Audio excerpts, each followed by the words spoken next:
Iran के राष्ट्रपति इब्राहिम राइसी की हेलीकॉप्टर क्रैश में जान चली गई। इस पर ईरान में शोक की लहर उमड़ पड़ी है। तो वहीं कई सवाल भी खड़े हो गए हैं। हालांकि अब तक ईरान ने आधिकारिक तौर पर इसे साजिश तो करार नहीं दिया है, लेकिन जांच का सेंटर पॉइंट इस बात पर है कि राष्ट्रपति के काफिले के 3 हेलीकॉप्टर्स में से सिर्फ एक ही क्यों क्रैश हुआ। दरअसल बीते रविवार को राइसी अजरबैजान के साथ ईरान बॉर्डर पर एक डैम का उद्घाटन कर लौट रहे थे, जब उनका हेलीकॉप्टर उत्तर पश्चिमी ईरान के वरजकान में दुर्घटनाग्रस्त हो गया था। ईरानी शासन ने राष्ट्रपति के हेलीकॉप्टर क्रैश मामले की जांच के लिए हाई रैंकिंग अधिकारियों की एक टीम बना दी है। ये जांच आर्म फोर्स के chief of staff major general Mohammad Bagheri ने एक हाई रैंकिंग प्रतिनिधिमंडल को सौंपी है। ब्रिगेडियर अली अब्दुल्लाही के नेतृत्व में प्रतिनिधिमंडल को घटनास्थल पर भेजा गया है और जांच शुरू हो चुकी है।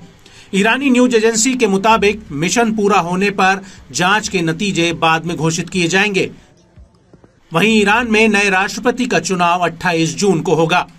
इस बीच तुर्की के परिवहन मंत्री ने एक दावा कर सबको चौंका दिया है। उन्होंने कहा कि तकनीकी खामी या फिर सिग्नल सिस्टम के गायब होने के चलते ईरान के राष्ट्रपति इब्राहिम राइसी का हेलीकॉप्टर दुर्घटनाग्रस्त हो सकता है। हमें पता चला है कि हेलीकॉप्टर में सिग्नलिंग सिस्टम शायद खराब था या उसमें सिग्नलिंग सिस्टम नहीं था, नहीं तो ये सिग्नल हम तक पहुंच गए होते, लेकिन वे नहीं पहुंचे। हालांकि उन्होंने अंदेशा जताया कि ऐसा हो सकता है। फिलहाल जांच जारी है। तुर्की ने हेलीकॉप्टर क्रैश की सूचना मिलते ही तुरंत दुर्घटना स्थल पर अकिंसी ड्रोन को तैनात कर दिया था। इसने उत्तर पश्चिमी ईरान में बेल 212 नाम के हेलीकॉप्टर के मलबे का पता लगाने में मदद की थी।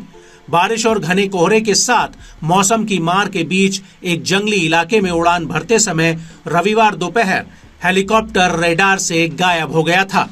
इस बीच अमेरिका के स्टेट डिपार्टमेंट ने खुलासा किया है कि ईरान के राष्ट्रपति इब्राहिम राइसी जब अजरबैजान के जंगलों में मौत से घिरे थे, तब ईरान ने अमेरिका से मदद की गुहार लगाई थी।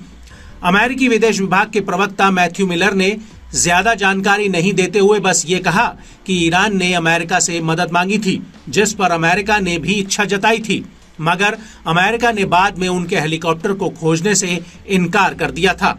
हालांकि अब अमेरिका ने मदद न देने के पीछे की वजह बताई है। अमेरिका ने कहा कि राइसी के हेलीकॉप्टर क्रैश के बाद ईरान की मदद कर पाने में वो लॉजिस्टिक्स कारणों से असमर्थ था। हालांकि राइसी की मौत पर अमेरिका ने अपनी संवेदना व्यक्त की थी। मैथ्यू मिलर ने यह भी कहा कि आखिरकार ये ईरानी सरकार है जो खराब मौसम के बीच 45 साल पुराने हेलीकॉप्टर को उड़ाने के फैसले के लिए जिम्मेदार है।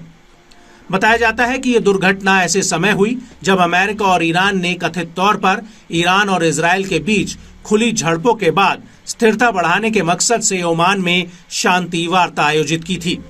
इस बीच अमेरिकी national security adviser John Kirby ने कहा कि ईरान के राष्ट्रपति एक ऐसी शख्सियत थे जिनके हाथ खून से सने थे। राइसी नृशंस दुर्व्यवहार के लिए जिम्मेदार थे। दावा है कि बाइडेन प्रशासन ने ये टिप्पणी राइसी के साल 1988 में तेहरान के क्रूर हत्याकांड को लेकर की थी। वहीं अमेरिकी रक्षा सचिव लॉयड ऑस्टिन ने कहा कि दुर्घटना में अमेरिका की कोई भूमिका नहीं है। ये सोचने का कोई कारण नहीं है कि ये एक दुर्घटना के अलावा कुछ और था। उन्होंने ये भी कहा कि ईरान में दुर्घटना के बाद ईरानी सेना ने अपना रुख नहीं बदला है, जहां निर्णय आखिरकार supreme leader Ayatollah Ali Khamenei की ओर से लिए जाते हैं।